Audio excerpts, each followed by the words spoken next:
Pennsylvania native Michael Kemerer set to toe the line for the Hawkeyes, ranked #2 in the country.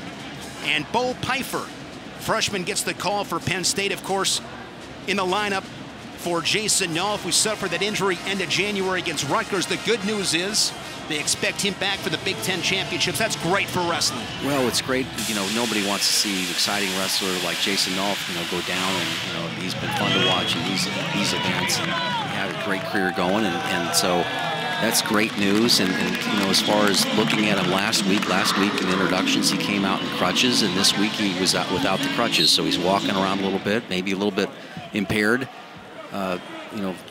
with his flexibility, but he's improving. Kemerer, career best 22-match winning streak coming in out of Murraysville, Pennsylvania, Franklin Regional High School.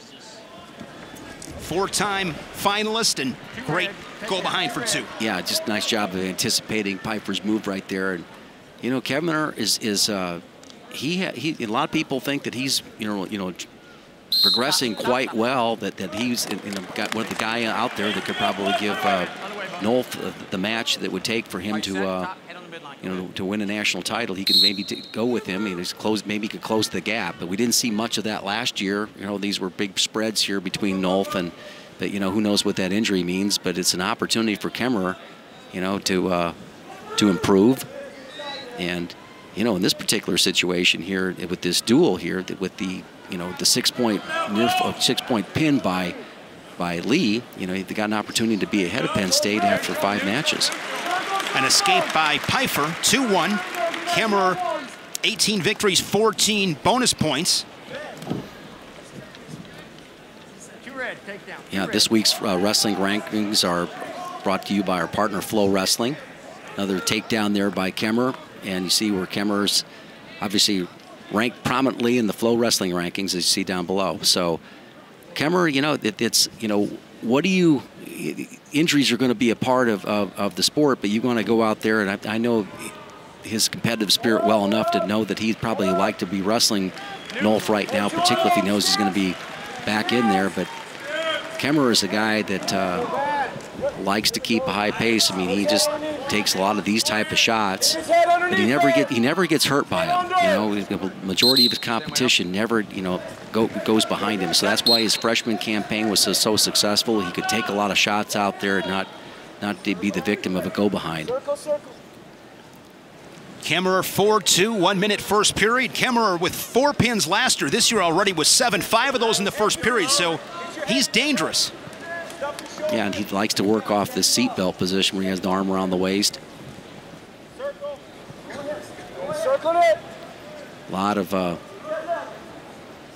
little circling there that's going on. They want him to be active, Pipher, and he's been able to shoot and then foul back up here with the go behind. So in and out, in with the shot. Good sprawl by Pipher, comes back out, immediately gets on his horse and goes around behind. So 6-2 score, short time.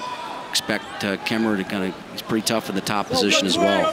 Kemerer picking up his 2nd Midlands title this year, Big Ten runner-up. Fell to Nolf last year in Bloomington. He'll take riding time over 1.5 minutes. 3 takedowns for Kemerer here in this first period. You said it before, Jim. Situation here for the Hawkeyes, looking for 5 or 6. Mentioned that injury to Jason Nolf. That was against Rutgers back on January 28th. Here's another look. Yeah, just sometimes the most exciting wrestlers are the ones that put themselves in positions that hurt themselves. And Jason Nolf was the guy that everybody sets their DVR for. And good work there by Pipher sticking around. But I see he doesn't have crutches, so that's a good sign. And everybody wants to see him back. Unfortunately, that was his first Big Ten dual loss. Had won 46 straight. It does count as a loss, unfortunately. 79-3 for his career as Nolf, but no doubt he is the king of the mountain, the guy to beat, the reigning national champion at 157. 7-2. Yeah, I don't think his record is the least of his concerns right now, but he ends up he's looking to get healthy, and Coach Sanderson's pretty confident that he's going to be back in there by the Big Tens. Kemerer and Nolf, both those guys training at Young Guns with Jody Strittmatter, the Iowa All-American. Yeah, nice work there by Kemerer. Nice shelf in the leg. Gets the two-point takedown pretty easily there. Going to work on his feet. Mentioned before, he's got 7 pins. The Hawkeyes could use another one. They got one from Spencer Lee at 125 out of the gate. Yeah, but the difference between Kemerer and Lee is that Lee was really working hard to try to turn him over. You don't really get that sense here from Kemerer that he's going to try to get maybe a cradle there, but he's going to not committed to turning a guy on the top. He's going to try to wear him down on the feet, maybe take something from his feet to to Pipher's back. And this was a big get for Tom Brands, getting Kemerer out of Pennsylvania. Yeah, you know, it's clear that, you know, from a recruiting standpoint, when Cale Sanderson showed up at Penn State, he ends up, you know, he wanted to dominate recruiting, you know, so it would be more of a selection process in the state. But, you know, there's a lot of talent in this state, and so who's going to be the second choice? And I think Iowa's done a really respectable job of being maybe, you know, the second or third choice. You know, of course, Ohio State recruits here in the state of Pennsylvania as well, and there's a lot of talent in the state to be able to feed a number of Division I programs. Kemerer, Spencer Lee, and Caleb Young, all Pennsylvania natives, wearing the Iowa Hawkeyes black and gold. Did a fun special on Caleb Young. He's from Puxatawny, Pennsylvania, where they have the Groundhog Day. You know, so it's a big deal. And he saw a shadow this year, I believe, right? 6 I don't more know weeks if he did of winter, or not, I think he did. But it was fun hearing him talk about it. I didn't know Puxatawny Phil had a girlfriend. Yeah, maybe it's 6 more weeks of wrestling. We'll take that. Yeah, so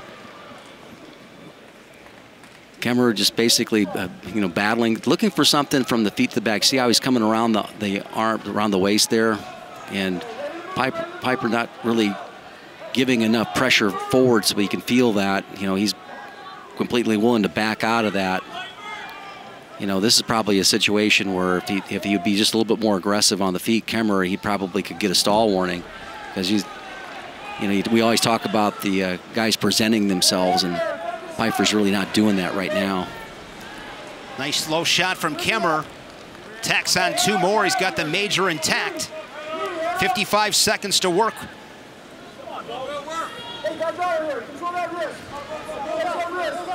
He'll look for a turn here with 45 to go. Yeah, well, it looks like that's what he's committed to, yes. Yeah, and Pipher doing his job. Yeah, he is. I mean, it's not a,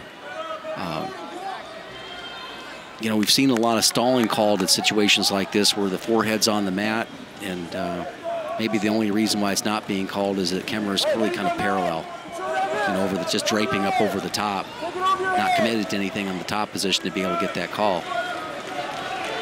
Like last week, looks like Penn State will trail at the intermission. Last week, of course, they were down by 10. Deficit will be 1 here on this Saturday night. But as we know, the Hammers are awaiting for Penn State. 14-4 with the riding time point. Major decision for Michael Kemerer.